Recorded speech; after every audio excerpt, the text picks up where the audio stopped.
पृथ्वीमा एउटा यस्तो जीव छ जो मरेपछि पनि मर्दैन। हो, म कुरा गर्दैछु अमर जेलीफिसको। यसको वैज्ञानिक नाम टुरिटप्सिस डोर्नी हो।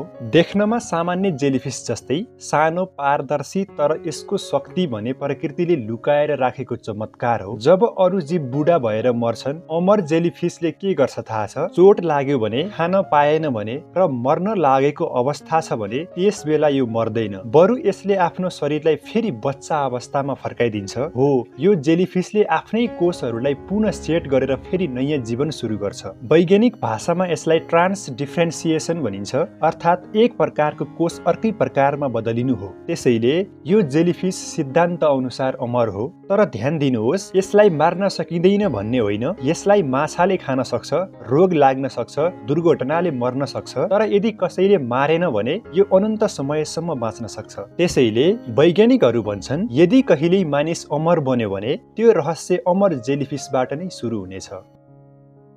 यदि तपाईलाई भिडियो मन पर्यो भने लाइक, कमेन्ट, शेयर र च्यानललाई सब्स्क्राइब गर्न नबिर्सनुहोला।